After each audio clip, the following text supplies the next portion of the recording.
श्री भगवान बोले, जिसका अंतःकरण और इंद्रियों के सहित शरीर जीता हुआ है और जिसने समस्त भोगों की सामग्री का परित्याग कर दिया है, ऐसा आशा रहित पुरुष केवल शरीर संबंधी कर्म करता हुआ भी पापों को नहीं प्राप्त होता। जो बिना इच्छा के अपने आप प्राप्त हुए पदार्थ में सदा संतुष्ट रहता है, जिसमें ईर्ष्या का सर्वथा अभाव हो गया है, जो हर्ष शोक आदि द्वंद्वों से सर्वथा अतीत हो गया है, ऐसा सिद्धि और असिद्धि में सम रहने वाला कर्मयोगी कर्म करता हुआ भी उनसे नहीं बंधता, जिसकी आसक्ति सर्वथा नष्ट हो गई है, जो देहाभिमान और ममता से रहित हो गया है, जिसका चित्त निरंतर परमात्मा के ज्ञान में स्थित रहता है, ऐसा केवल यज्ञ संपादन के लिए कर्म करने वाले मनुष्य के संपूर्ण कर्म भली भांति विलीन हो जाते हैं। जिस यज्ञ में अर्पण अर्थात सुवा आदि भी ब्रह्मा है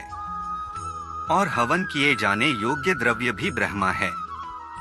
तथा ब्रह्मरूप कर्ता के द्वारा ब्रह्मरूप अग्नि में आहुति देना रूपक्रिया भी ब्रह्मा है, उस ब्रह्मा कर्म में स्थित रहने वाले योगी द्वारा प्राप्त किए जाने योग्य फल भी ब्रह्मा ही है। दूसरे योगी जन देवताओं के पूजन रूप यज्ञ का ही भली भांति अनुष्ठान किया करते हैं और अन्य योगी जन परब्रह्म परमात्मा रूप अग्नि में अभेद दर्शन रूप यज्ञ के द्वारा ही आत्म रूप यज्ञ का हवन किया करते हैं।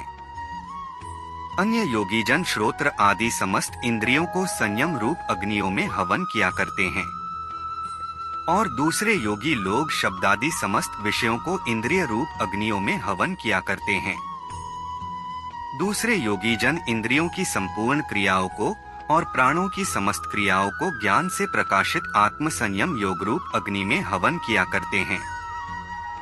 कई पुरुष द्रव्य संबंधी यज्ञ करने वाले हैं, कितने ही तपस्या रूप यज्ञ करने वाले हैं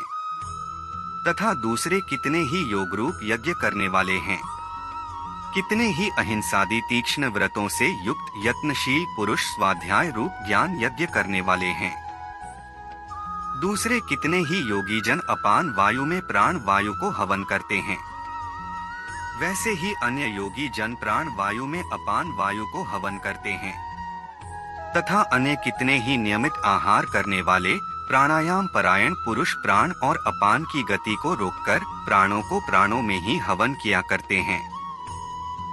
ये सभी साधक यज्ञों द्वारा पापों का नाश कर देने वाले और यज्ञों को जानने वाले हैं।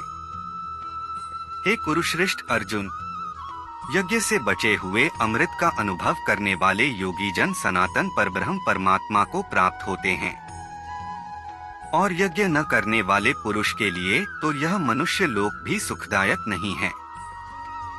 फिर परलोक कैसे सुखदायक हो सकता है?